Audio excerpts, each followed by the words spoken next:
the Rikishi Fatu Off the Top podcast. Let's go. Rikishi Fatu, all y'all ready? We the ones. Keep it locked on the Rikishi Fatu podcast. Off the Top. We gon' talk about everything wrestling, everything hip hop. Keep it locked. It's time to smarten up. I got to tell it. Overseas, back in the day, wrestlers would always wear their short tights and stuff, and then they would go and lay out in the pool. They never had swimming shorts, but they would go lay out in the pool. And keep in mind, when you come out the pool, there's family, kids, and stuff. But here comes wrestlers with like real tight Speedos. God forbid you had big sacks, right? So they come out there and they lay out there in the sun, getting the suntan because it's the way for them like to tan up before the show's at. So we get out there and Brutus comes out with a towel and stuff, right? So I'm thinking, okay, these is gonna be some Speedos and stuff. So Brutus goes, this is in Australia. We had the Hulkamania tour. Mm-hmm. Brutus goes, gets ready he takes off his towel. And the only thing that was covering the front was just the material. And it was like one of those, it was almost like a female's bikini, right? So the back part, seeing it just like string. It was just like a dental floss, right? And it's like, and so people, the family members that was out there with their kids, the kids start cracking up. They thought it was hilarious, but the guys in the family that was out there was like, this is unacceptable. He didn't look the greatest back in the day. Like, I mean, during this time, you know what I mean? He's a little older. He's got a little pop belly and stuff, beer belly and stuff. Oh, my goodness. Anyways, that's my story, and I'm sticking to it. You'll never see me out there. Are you sure? Well, only in a square circle. I mean, where I'm paid to wear a thong, but not out there buying the damn. That's a public swimming pool. Come on. That's where all kids hang out, and, they're dipping in that same water that your ass and your buttocks and your ball sack is all in there. Jesus. Right? Yeah. That's just...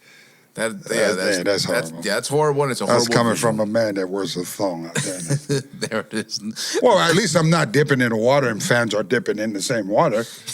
God forbid that my butt is like, my butt sweats. You're in there 20 minutes. Right, of course. Depending what I ate. Yeah. You know what I mean? If I went to Taco Bell, I like those bean burritos. Right, because you know that you can't really hold that in. That just slips. You take a bump, that just slips. All right, anyways, come on. We just way off the subject. No. It's cool. It's cool. Ladies and gentlemen, welcome to another episode of Off the Top. As you see, we are off the top with Rikishi Fatu. How you doing, As always, we are good. Another day, man. Yes, sir. Your Niners doing good, huh? Bang, bang, Niner game, man. Yeah. What a game. Big shout out to Philly. Yeah. All the fans out there, the Eagles. I got nothing but love for the city of Philly. That's right. The city of brotherly love. But this one here, man, hey, we had to come back. We had to come back and take this one here. So it's tough because a lot of our main players, all the big bank, I like to call them the big bank players, but they're all kind of like injured and on the sideline. We were talking earlier that now you got, these guys that are coming in that having the opportunity to get out there and really, showcase their skills out there. And, man, they're doing it. You know what I mean? So, hopefully, John Lynch, you guys that are out there in the top office, y'all remember these cats that are coming in there playing this, playing their hearts out for the Niners, especially all the main players are hurt. So, let's not forget all these other players that are stepping up to the plate and are actually taking us to be able to face the Seahawks. Wow. Seattle Seahawks. And they're going to have, they definitely going to have, like, home field advantage because we'll be up there in Seattle. But, that whole stadium's going to be painted with red. Red and gold, so y'all step up. Bang, bang. Nine the gang. Let's show up, you know. There it is. Show up and show out. Come on. Big Keish, you know who else showed up and showed out? Yeah. That's going to be none other than... Or who? The brand new, undisputed WWE champion, Drew McIntyre. He did it. SmackDown in Berlin. It was a cage match. It was a 3 stages of hell match against Cody Rhodes. Yeah. And in the final fall, Drew McIntyre... actually, we had the dreaded mysterious figure show up, and it was the black hoodie, the black mask, and he pulls it off, and it was none other than the Wolfman himself, Samoan Werewolf Jacob Fatu, making his big triumphant return in 2026. First of all, congratulations to Drew McIntyre. Big Keish, your thoughts on Drew McIntyre being the new WWE Undisputed Champion? Well, I mean, congratulations, you know, I mean, but what I want to talk about, damn. So Jacob went all the way to Berlin? Yes, sir. Wouldn't it have been cheaper just to go right here to Mobile, Alabama? Yeah. You know, he figured he'd get those airline miles in. That's what he wanted.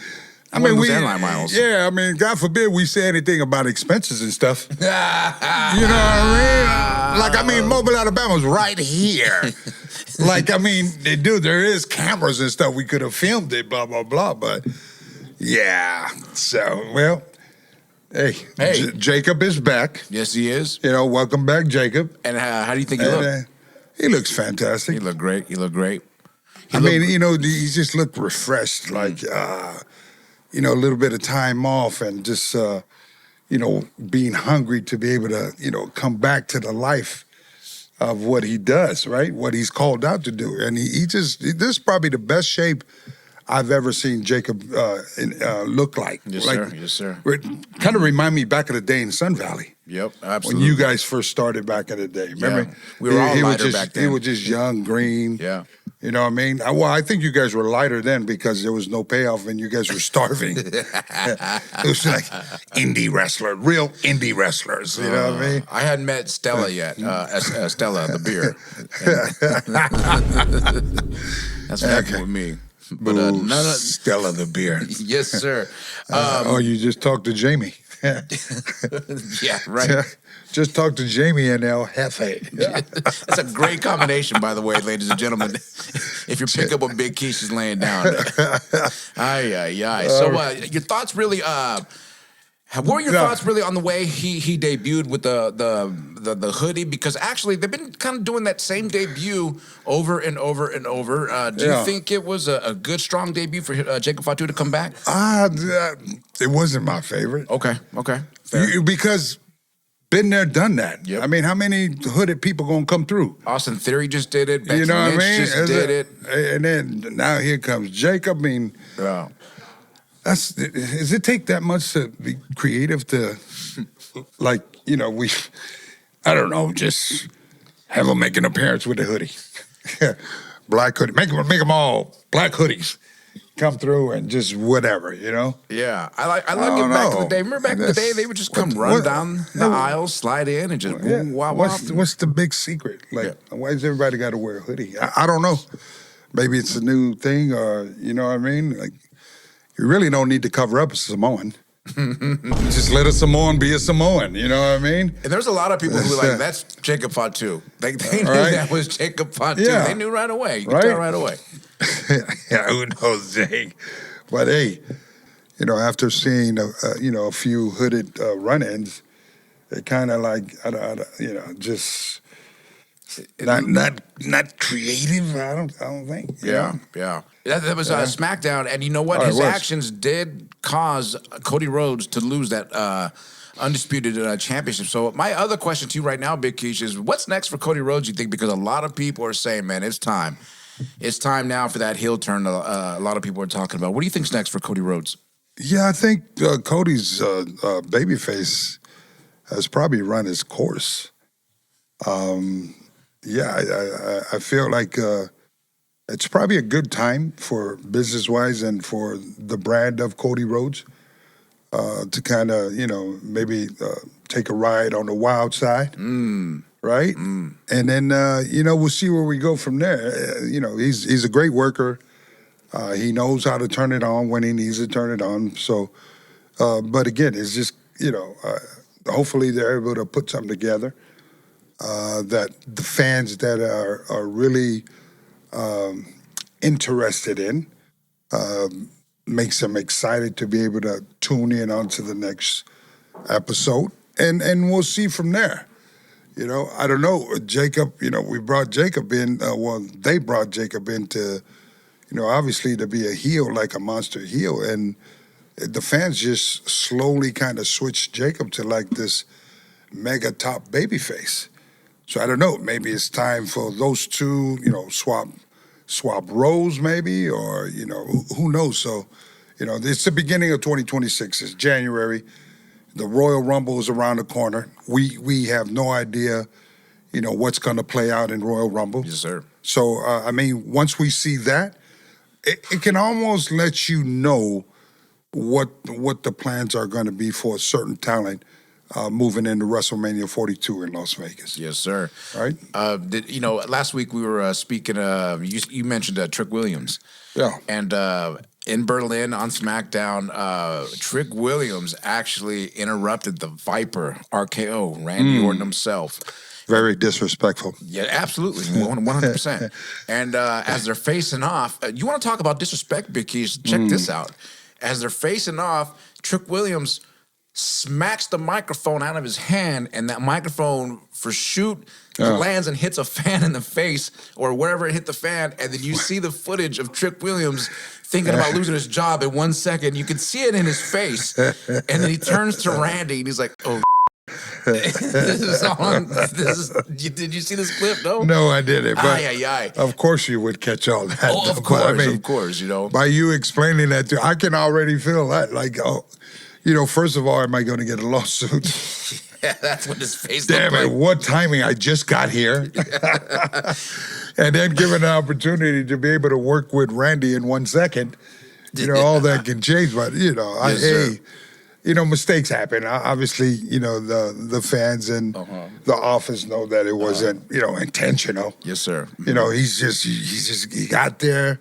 He's excited. He's on SmackDown. He's in front getting ready to do a thing with, one of the icons of the wrestling business and history, Randy Orton. Come on, man. You know he's pumped up. Your vibes will be all shaking. I mean, mine will be shaking too. Yes, sir. Well, but you just shaking two things. It's like, I hope I knock this out the park, and I hope I don't this up. So, we'll see what happens then. If we don't see Trick on TV no more, never know why. We know what happened. Can you think back at a time in your career where something like that happened? Maybe it happened with one of the boys you knew. Maybe like Mr. Perfect when he hit the gum. Did it hit somebody in the eye? Anything come to mind like that you could think back to? Maybe Jake the Snake bit somebody. Matilda on somebody. Anything? You know what? The only thing, when you bring up Mr. Perfect, what brings me is when I went to go stink face this dude. He just full of ribs, right? He always comes out with his gum and his towel. He throws that back. Wham! Somebody, the referee, catches it. So I go to give him the stink face out there in Australia. And man, this was like 70,000 people. It was one of our big shows. We just got out there and we're starting to tour for the first time in Australia. So I go to give Kurt the stink face, let alone I didn't know the freaking towel. Yeah. I go to get the stink face and he grabs his finger and put the towel up. As I come back, my butt cheeks got the damn towel. And I come out, the towel's hanging. I'm saying, man, I hope I ain't got no skid row on these damn towel, white towel or something. And then I looked back at him and he was laughing his ass off. I didn't get hot. I was laughing because I was saying, okay, I don't know how the hell, Kurt, I let him pull one on me like that. And so the tour just began, right? We were just there. I think it was Australia, Sydney. And we had to go around, Melbourne and all that stuff. So I tried to get Kurt back before that week tour is over. Never got a chance to get back. But that, to answer your question, those are one of the funniest things for me. There you go. Well, that is definitely he hit the one time with his gum and hit me in the eyeball.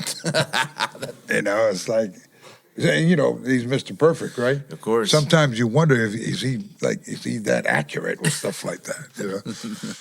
Yeah, I miss Kurt, man. Everybody loves a Kurt Hennig story, Right? Man, The best ribber. Oh man, him. Okay, let me ask you this. Speaking of ribbers, who was the better ribber? Him or okay? This is gonna be a three-way. Okay. Who's the better ribber?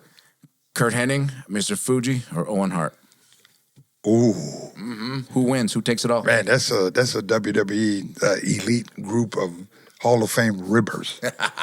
There needs to be a Hall of Fame ribber club that only the elite of the ribbers can join. Those three would definitely be the top ones right there. That's the Mount Rushmore ribbers right there. And I'd have to add Davy Boy Smith in there too. Yeah. Because Davy Boy, you know, he would go use people, like people be out. He would finish his match, come back, and he would never bring a hotel bring a towel. Mm-hmm. Never bring a towel. So he would just, you know, walk around the dressing room.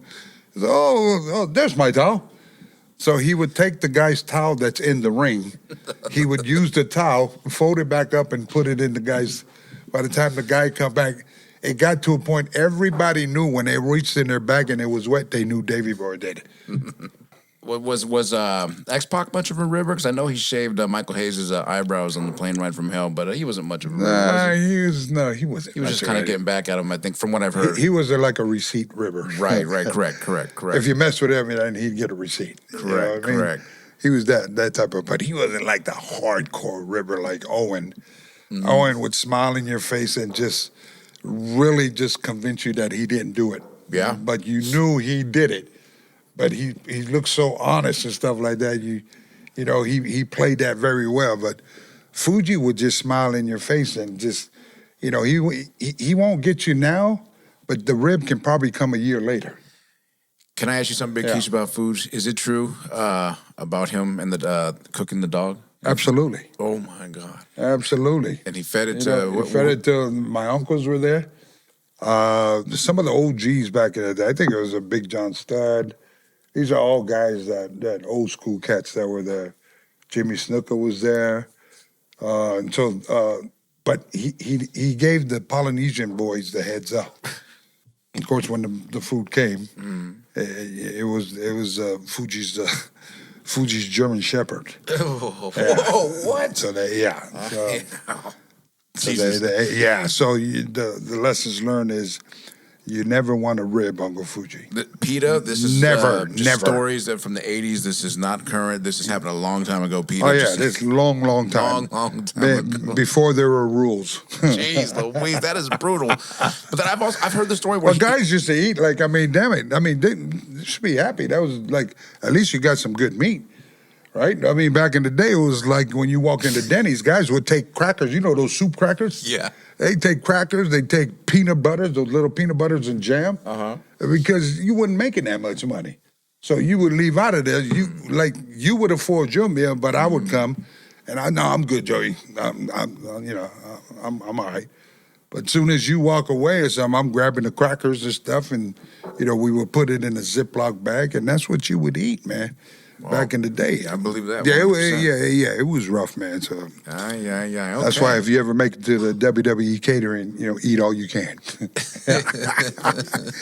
Get it all. It's like a buffet, like Golden Corrals in there. Yeah. We're gonna move forward to Raw, Big Keish. Braun Breaker has been suspended, and we mentioned Braun Breaker. No, man, not my dude, man. That's what I was just gonna say. We talked about Braun Breaker here a lot. I like Braun Breaker, man. I think he's awesome. Yeah. Everyone is saying he's the future and another second generation superstar, which I'm always gonna just be a fan of. He got suspended. He broke in half Dragon Lee and Penta, and he got in Adam Pearce's face and threatened violence to him. So they thought it was best. You know what, Braun Breaker, you are suspended. I wanted to talk to you about Adam Pearce. General Manager Adam Pearce of Raw. Any thoughts on how he does as a general manager thus far? His job's got to be stressful. Right. Because everybody wants a shot at this. Everybody wants to be on TV to get this and that.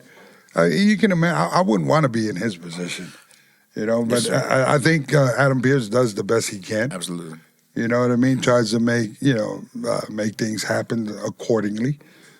So at the end of the day, I think he's doing a great job. He's been here for a minute, I believe, and so yeah, I mean, shit.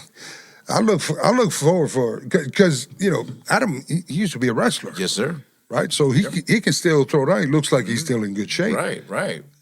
I mean, had I'm just saying, if I was a writer, you know what I mean? Yeah, I'm getting tired of all these fools walking up to me and blah blah blah.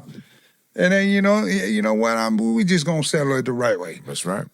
You're going up against who and who tonight on SmackDown against Adam Pearce. And let Adam come out there and just something different, right? Yeah, that'd be great. I don't know, just to kind of lock in, just give little Adam Pearce a little shine or something. Absolutely. And like you said, he looks the part. He looks great.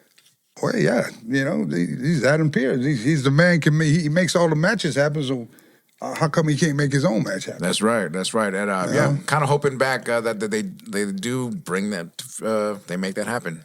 I forgot to ask you. Rolling it back to last week, bringing it back. There was one question I forgot to ask you. Your favorite track of your favorite hip hop track in 2025. What was it?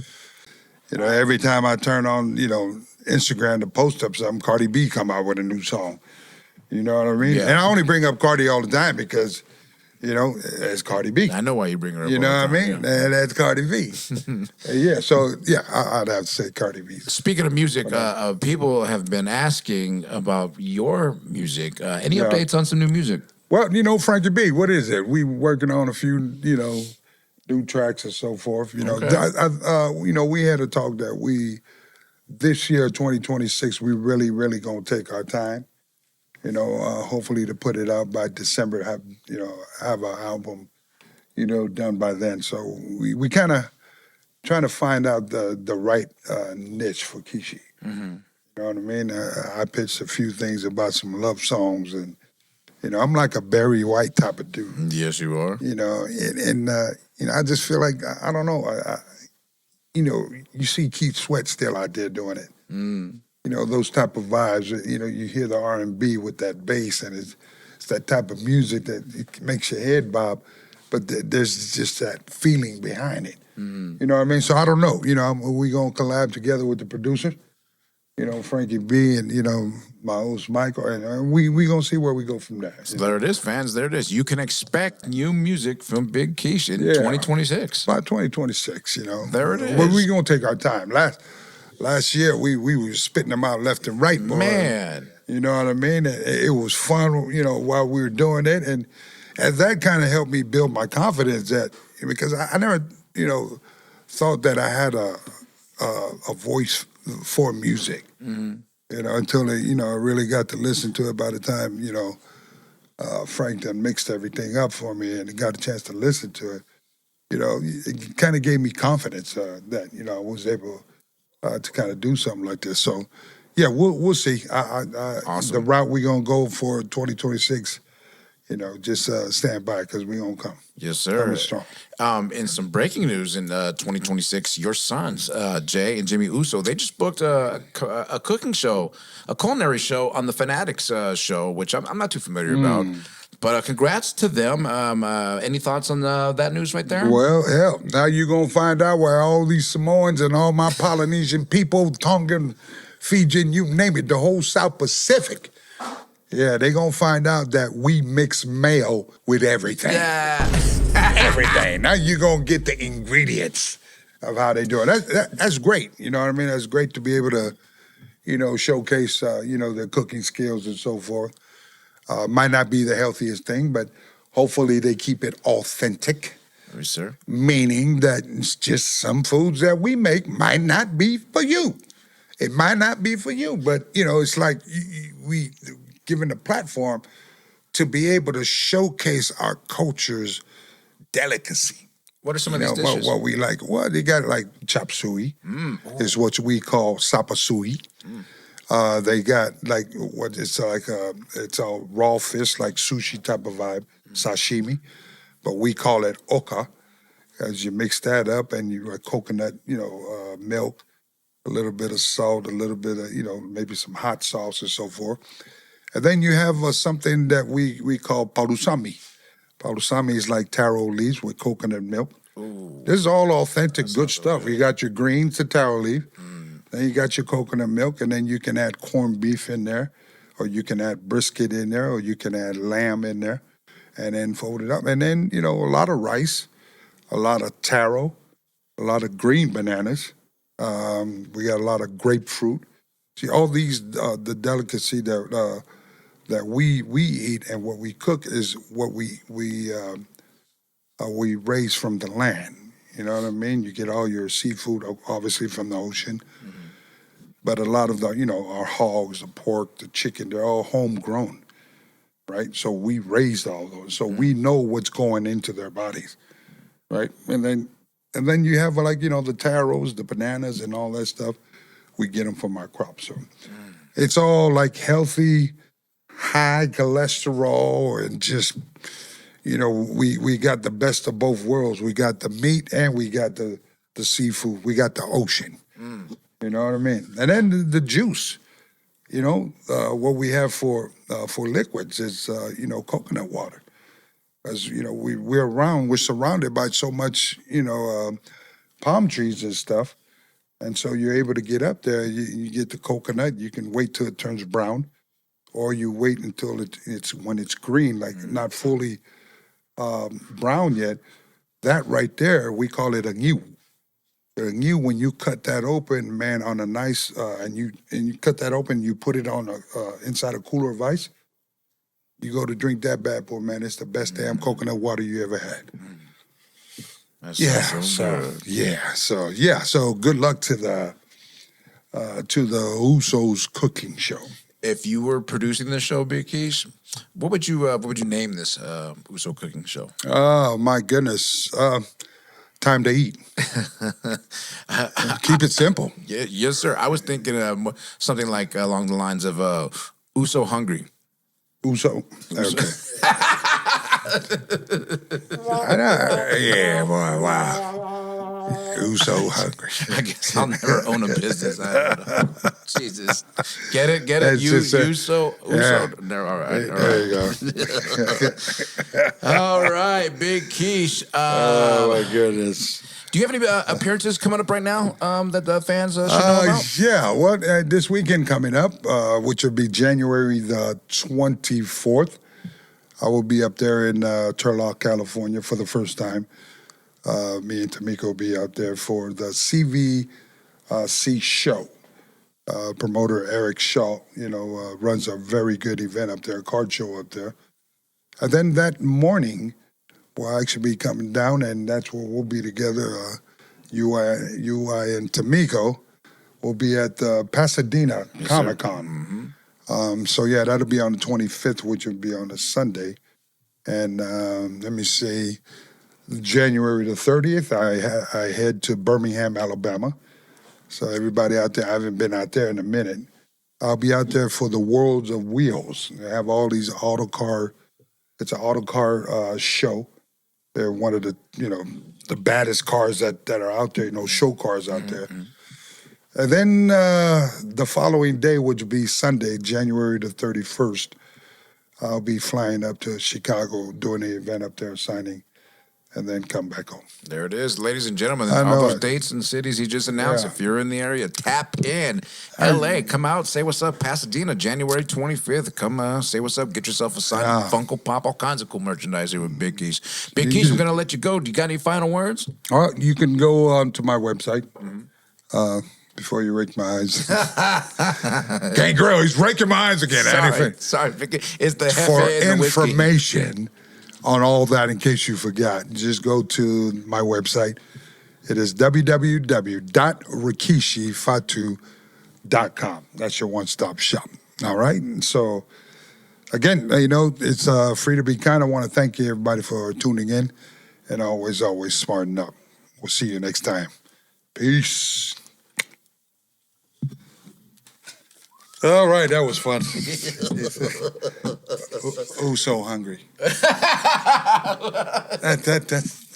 so hungry. Okay. That will work for me. Yeah, so hungry.